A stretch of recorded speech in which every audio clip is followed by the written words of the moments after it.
Assalamualaikum warahmatullahi wabarakatuh. Perkenalkan, saya Syifa Prita dari kelompok 2 ingin membahas tentang pajak pertambahan nilai atau yang sering disebut dengan PPN.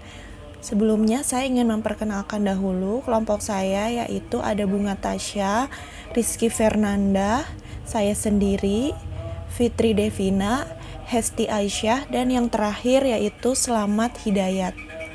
Oke, sebelum kita masuk ke materi, pertama-tama saya akan membahas apa sih tentang pengertian dari PPN tersebut. Pengertian pajak pertambahan nilai atau PPN adalah pajak yang dikenakan atas konsumsi dalam negeri oleh wajib pajak orang pribadi, badan ataupun pemerintah. Dalam penerapannya, badan atau perorangan yang membayar pajak ini tidak diwajibkan untuk menyetorkan langsung ke kas negara, melainkan lewat pihak yang memotong atau memungut PPN. Nah, pajak pertambahan nilai ini atau PPN bersifat objektif. Apa sih objektif itu? Objektif itu dia tidak kumulatif dan merupakan pajak yang tidak langsung. Nah, subjek pajaknya itu terdiri dari pengusaha kena pajak atau PKP dan non-PKP. Bedanya, jika sebagai PKP wajib memungut, sedangkan non-PKP tidak bisa memungut PPN. Akan tetapi, ketika melakukan transaksi barang atau jasa kena PPN, tidak bisa mengkreditkan pajak masukan. Adapun ketentuan PPN diatur dalam peraturan perundang-undangan perpajakan dan mengalami beberapa perubahan.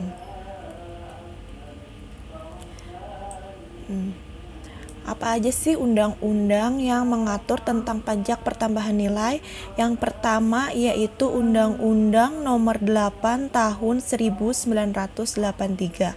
Nah, undang-undang ini isinya adalah tentang pajak pertambahan nilai dan pajak penjualan atas barang mewah yang diciptakan untuk mengatur tentang PPN dan PPNBM.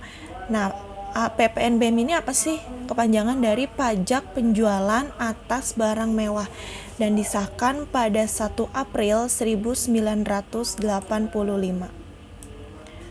Kemudian yang kedua itu ada Undang-Undang Nomor 18 Tahun 2000.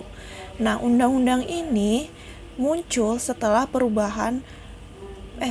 Undang-Undang Nomor 8 Tahun 1983 muncul perubahan kedua, yaitu undang-undang ini yang Nomor 18 Tahun 2000. Nah, tentang apa sih undang-undang ini? Undang-Undang Nomor 8 1983 ini berisi tentang PPN barang dan jasa, barang-barang mewah. Yang ketiga ada Undang-Undang Nomor 42 Tahun 2009. Nah, perubahan ketiga ini berisi tentang pajak pertambahan nilai barang dan jasa serta PPNBM. Yang keempat ada Undang-Undang Nomor 11 Tahun 2020.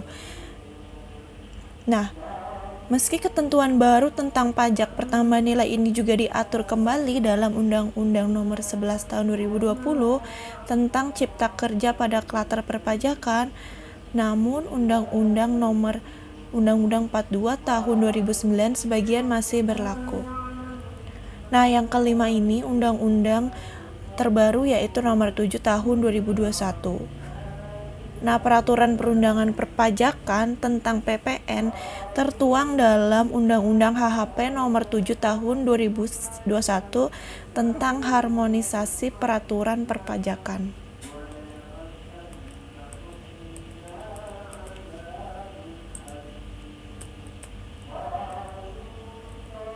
Selanjutnya itu ada mekanisme perpajakan PPN di Indonesia.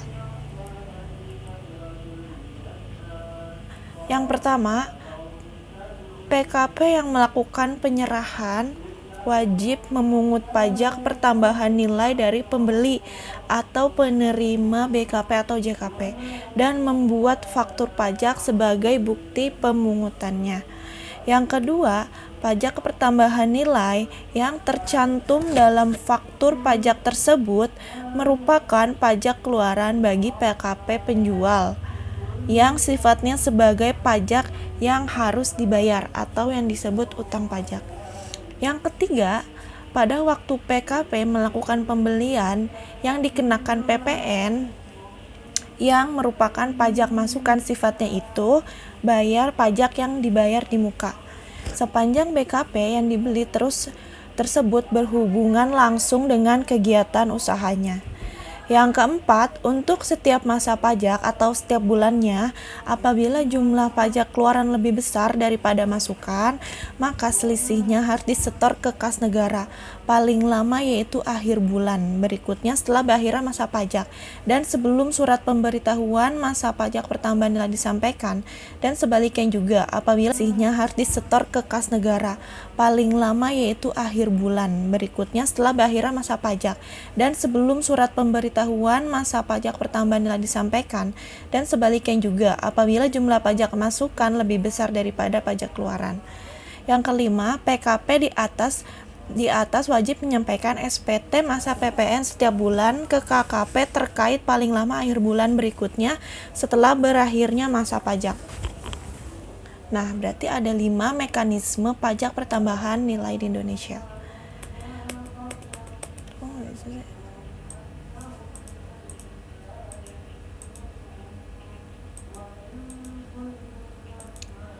Nah, berikut saya akan menjelaskan apa saja yang menjadi objek pajak pertambahan nilai.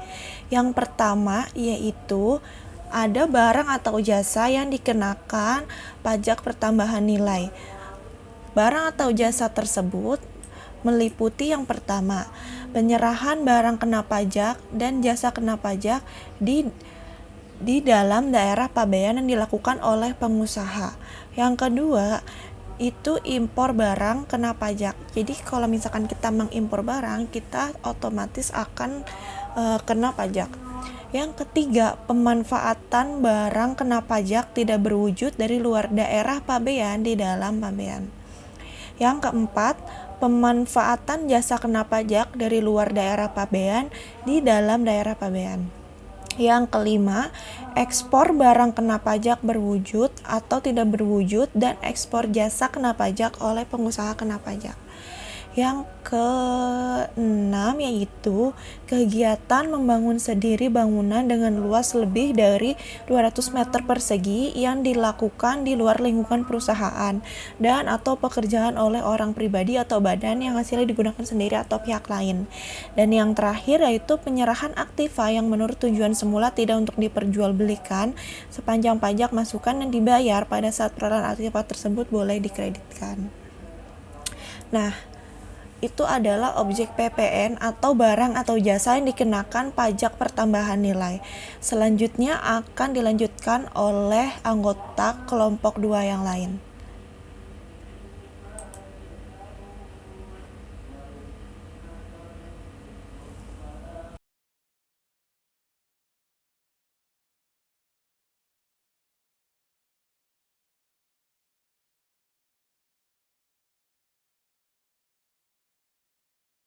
Berikut saya akan menjelaskan tentang daftar negatif list atau beban PPN.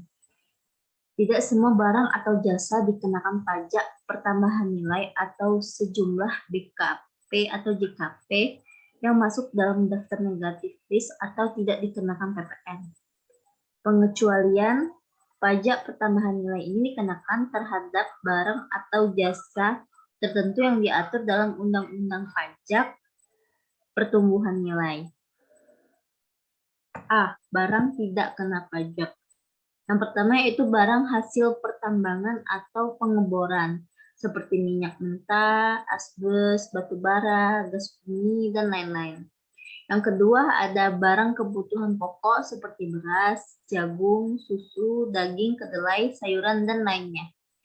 Yang ketiga ada makanan dan minuman yang disajikan di rumah makan atau restoran. Yang keempat, ada uang dan emas batangan. B. Jasa tidak kena pajak. Adapun jasa yang tidak kena pajak yaitu jasa pelayanan medis, jasa pelayanan sosial, jasa keuangan, jasa asuransi, dan jasa keagamaan. Jasa pendidikan, jasa kesenian dan hiburan, jasa penyiaran yang tidak bersifat iklan, jasa angkutan umum di darat dan di air, serta jasa angkutan udara. Jasa perhotelan, jasa yang disediakan oleh pemerintah dalam rangka menjalankan pemerintah secara umum, jasa penyediaan tempat parkir, jasa boga dan catering. Berikutnya ada barang atau jasa yang dikeluarkan dari daftar negatif list PPN dalam Undang-Undang HPP. Seperti yang sudah disinggung di atas, dalam Undang-Undang HPP ini memang dilakukan perluasan objek PPN. Artinya, barang atau jasa kena pajak dalam daftar negatif list dikeluarkan dari pembebanan PPN, seperti kebutuhan pokok, jasa kesehatan, jasa pendidikan, jasa pelayanan sosial, beberapa jenis jasa lainnya. Namun, RUU HPP juga menegaskan bagi masyarakat berpenghasilan menengah dan kecil tetap tidak perlu membayar atau konsumsi kebutuhan pokok, jasa pendidikan, jasa kesehatan, dan layanan sosial tersebut. Dasar pengenaan pajak PPN.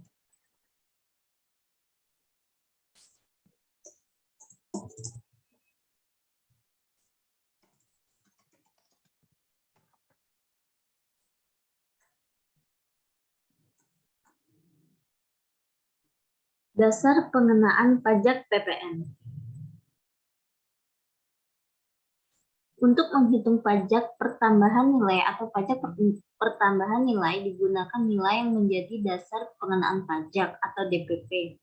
Dasar pengenaan pajak atau DPP sendiri terdiri dari satu harga jual. Harga jual adalah nilai berupa uang, termasuk semua biaya yang diminta atau seharusnya diminta oleh penjual karena penyerahan barang kena pajak.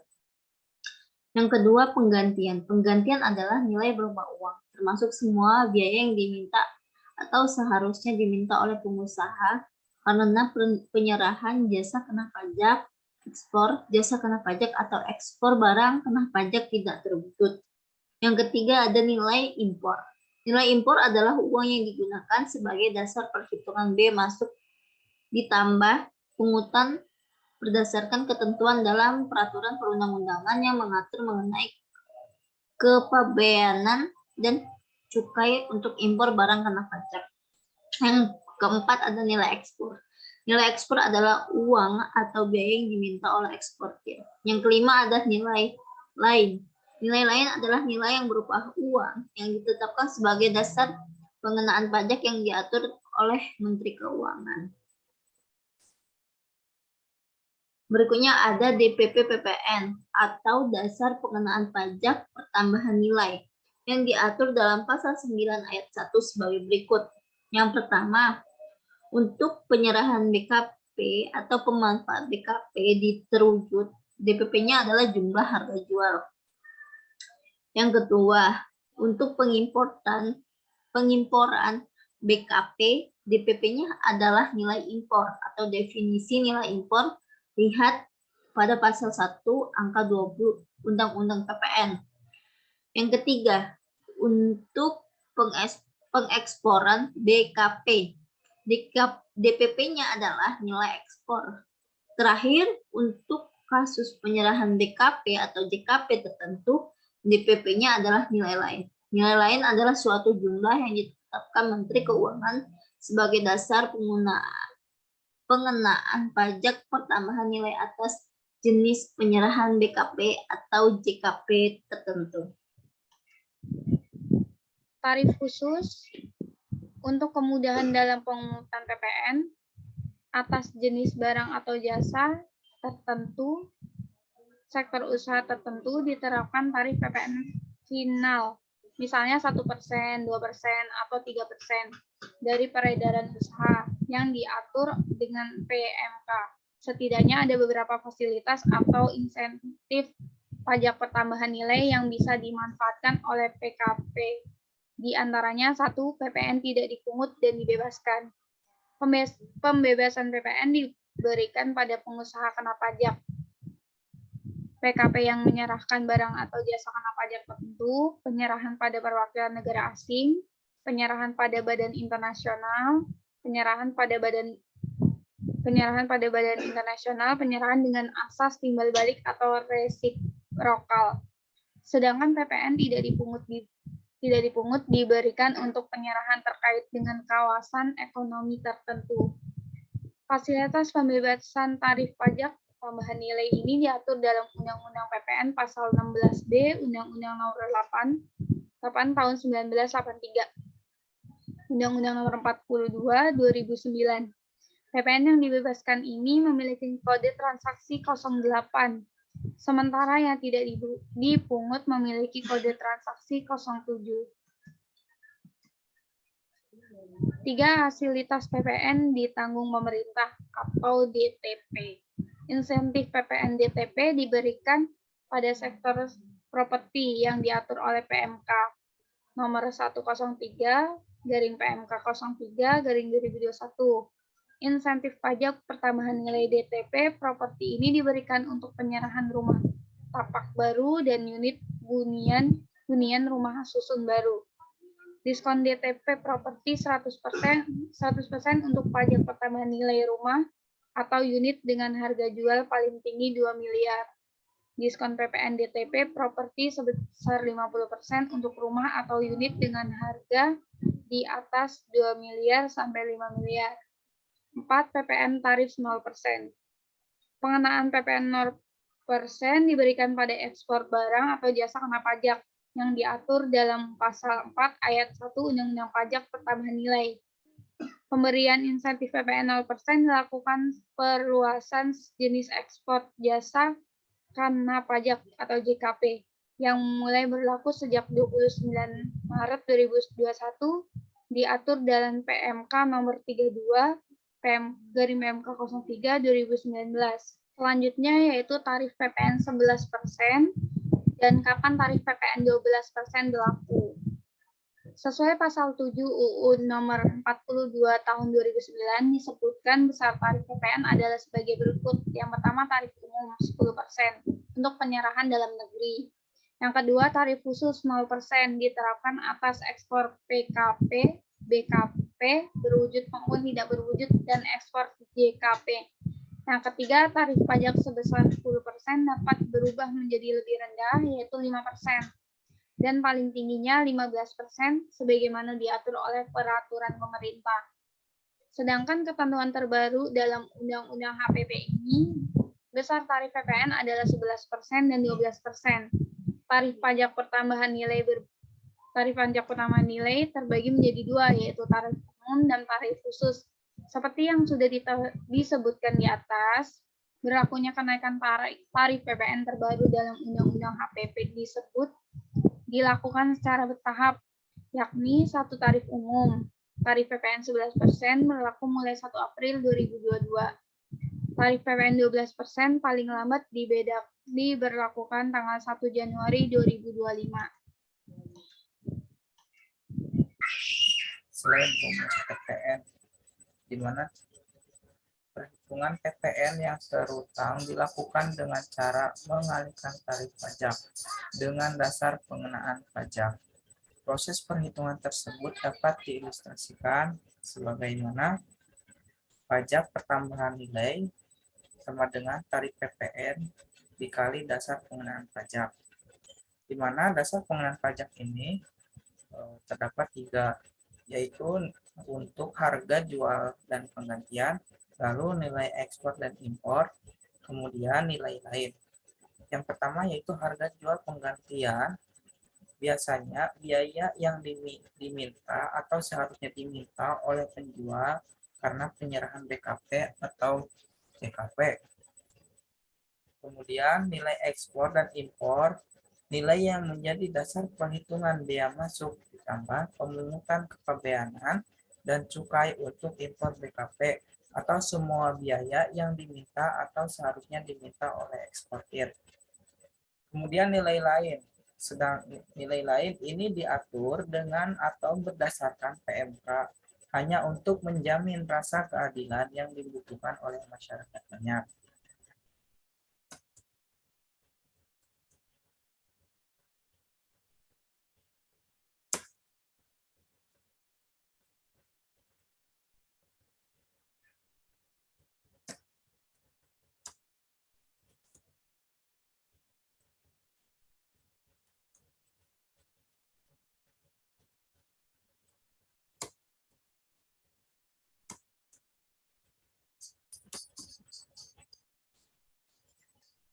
Kemudian yaitu ketentuan PPN jasa luar negeri, yaitu ketentuannya diatur dalam pasal ayat 1 SE strip 147 garing PJ garing 2010 menyatakan bahwa pajak pertambahan nilai akan dikenakan atas jasa luar negeri dengan ketentuan sebagai berikut. 1. Penyerahan dilakukan oleh orang pribadi atau badan yang bertempat tinggal di luar daerah pabean. Kedua, pengenaan jasa luar negeri dapat dilakukan di dalam maupun di luar daerah pabean selama kegiatan pemanfaatan jasa tidak menyebabkan orang pribadi atau badan yang bertempat tinggal di luar daerah pabean menjadi subjek pajak dalam negeri. Yang ketiga, aktivitas pemanfaatan jasa luar negeri dilakukan di dalam daerah pabean. Keempat, jasa kena pajak dari luar negeri dimanfaatkan oleh siapapun dalam daerah pabean. Kelima, pengenaan pajak bertambah nilai jasa luar negeri tidak melihat status penggunanya, baik orang pribadi maupun badan, atau telah menjadi pengusaha kena pajak maupun belum. Penghitungan PPN jasa luar negeri yaitu tarif PPN dikali jumlah yang seharusnya dibayarkan kepada pihak yang menyerahkan jasa luar negeri. Selain itu, cara tersebut dapat diterapkan antara pihak pemberi jasa luar negeri dan pihak penerima kesepakatan.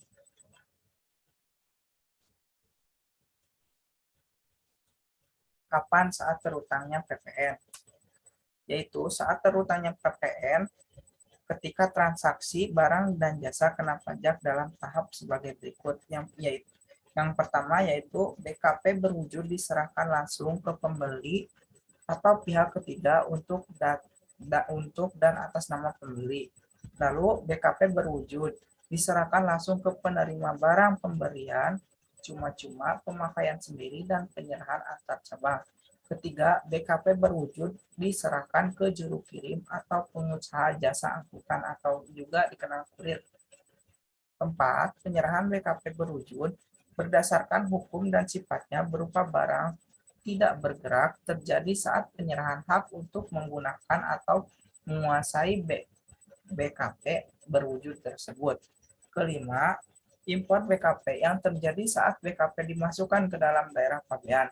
Keenam, pemanfaatan BKP tidak berwujud atau JKP di luar pabean. 7.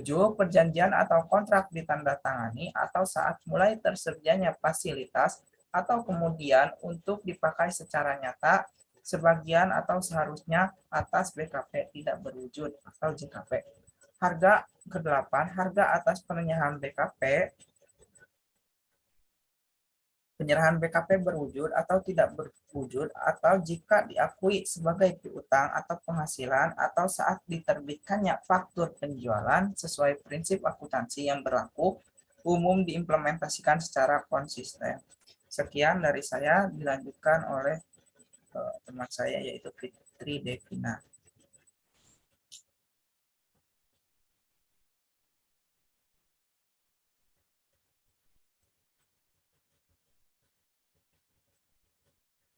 Selanjutnya, cara lapor pajak pertambahan nilai PPN. Tadi sudah jelaskan pentingnya mengenai PPN dan tarif PPN terbaru dalam Undang-Undang HPP yang perlu kita ketahui. Nah, perlu diingat juga bahwa lapor PPN tidak bisa lagi menggunakan e-filing, melainkan harus lewat e-faktur. Nah, bicara tentang PPN, maka tidak terlepas dari pembuatan faktur pajak. DJP telah mewajibkan ya penggunaan e-faktur melakukan update e-faktur 3.0 menggantikan e-faktur 2.2 yang mana sudah efektif mulai per 1 Oktober 2020. Cara bayar atau setor PPN dengan mudah dan cepat. Setelah mengetahui tentang PPN hingga tarif terbaru, serta apa saja barang dan jasa yang perlu dikeluarkan dari daftar negatif list PPN. Berikut, Sobat Klik Pajak akan mengetahui cara setor atau bayar PPN dengan mudah melalui e-billing Klik Pajak. Sebelum bayar atau setor pajak ke kas negara, kita harus membuat yang namanya kode billing dari DJP sebagai syarat bayar pajak. Setelah mendapat kode billing dari DJP, selanjutnya membayar atau menyetor pajak melalui ATM, internet banking, dari teller bank atau pos resepsi. Pengetahuan membayar pajak online bagi perusahaan ini mutlak ya, atau perlu diketahui bagi perusahaan, karena sistem bayar pajak online ini akan menjadi lebih mudah, membantu lebih mudah, lebih cepat, dan lebih akurat. Kaitan akuntansi pajak dengan PPN beserta contoh pencatatannya. Akuntansi pajak PPN keluaran. PPN keluaran adalah pertambahan nilai yang dipungut pada saat penjualan barang atau jasa kena pajak. Nah, contohnya ada penjualan tunai apabila barang dilakukan secara kredit secara tunai secara cash. Maaf. Contoh, pada tanggal 1 Juli 2018, PT Karimun menjual barang kena pajak secara tunai seharga 6 juta. Transaksi tersebut akan dicatat perusahaan sebagai berikut. Kita masuk pada kas 6.600.000 pada debit, penjualan 6 juta, PPN keluarannya 600.000 di kredit. Nah, bagaimana kalau penjualannya dilakukan secara kredit? Contoh soalnya sama, yang perlu dicatat oleh perusahaan itu adalah piutang dagang 6.600.000, penjualannya 6 juta, PPN keluarannya 600.000 pada kredit. Apabila terjadi retur pada penjualan tunai, pada tanggal 3 Juli 2018, barang yang dijual PT Karimun pada tanggal 1 Juli dikembalikan karena rusak senilai 500.000. Transaksinya dicatat ini retur penjualannya 500.000 pada debit, PPN keluaran 50.000 dan membayar pakai kas itu pada kredit 550 ya. Returnya bagaimana kalau secara kredit? Dikembalikan karena rusak senilai 500.000 sama retur penjualan ya pada debit 500.000, PPN keluarannya 50.000 dan piutang dagangnya jadi 550.000 di kredit. Akuntansi pajak PPN masukan. Nah, PPN masukan adalah pajak pertambahan nilai yang harus dibayarkan perusahaan pada saat pembelian atau impor barang pada saat perusahaan menerima jasa kena pajak. Nah, pembeliannya secara tunai, bagaimana pencatatannya? Pembeliannya 6 juta, PPN masukannya 600.000, pada kas kreditnya 6.600.000. Kalau untuk pada kredit, pembeliannya 6 juta, PPN masukannya 600, utang dagangnya 6.600.000 di kredit. Retur pembelian tunai apabila terjadi retur atas pembelian barang atau jasa yang dilakukan secara tunai. Yang dikembalikan karena rusak senilai 500.000. Ini pencatatannya kasnya 550.000, retur pembelian 500, PPN masuknya 50.000. Ini taruhnya di kredit ya. Retur pembelian secara kredit. Soalnya sama, pada tanggal 3 Juli 2018, barang yang dijual PT Karimun pada tanggal 1 Juli 2018 dikembalikan karena rusak senilai 500.000. Transaksinya utang dagang 550.000 karena retur pembeliannya harga barangnya 500 dan PPN masukannya 50.000 pada kredit. Selanjutnya, akuntansi pajak pertambahan nilai atau PPN kurang bayar dan lebih bayar. Tata cara umum pajak pertambahan nilai adalah pengusaha kena pajak mengurangkan atau mengkreditkan pajak masukan dalam suatu masa dengan pajak keluaran di dalam masa pajak yang sama.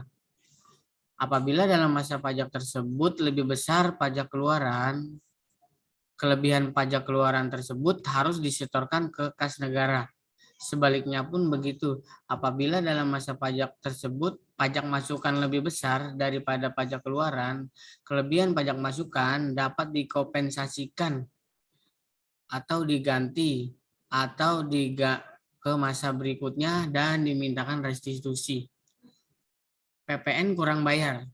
Terjadinya PPN kurang bayar biasanya dikarenakan PPN keluaran lebih besar daripada PPN masukan. Contoh, PPN keluaran PT ABCD di akhir periode Januari 2018 sebesar Rp15.000. PPN masukan PT ABCD di akhir periode Januari 2018 sebesar Rp10.000. PPN retur pembelian PT ABCD di akhir periode Januari 2018 sebesar Rp1.000. Besarnya pajak PPN kurang bayar sama dengan Rp15.000 dikurang Rp10.000 dikurang Rp1.000 sama dengan Rp6.000. Jurnalnya seperti ini. Jurnal penutup PPN kurang bayar. PPN keluaran Rp15.000. PPN retur pembelian Rp1.000. Utang PPN Rp6.000. PPN masukan Rp10.000. Selanjutnya untuk jurnal pembayaran. Untuk PPN Rp6.000. Untuk kas Rp6.000.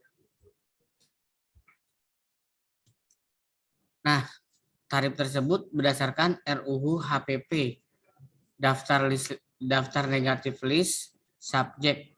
Contoh hingga apa itu pengertian tentang PPN telah dijelaskan oleh teman-teman di sebelumnya. Semoga apa yang sudah dijelaskan ini bisa berguna untuk kita semua. Itulah penjelasan mengenai pajak pertambahan nilai atau PPN dan tarif terbaru yang diatur dalam Undang-Undang HPP. Demikian penjelasan dari kelompok 2. Kurang lebihnya mohon dimaafkan. Wabillahi taufiq wal hidayah. Wassalamualaikum warahmatullahi wabarakatuh.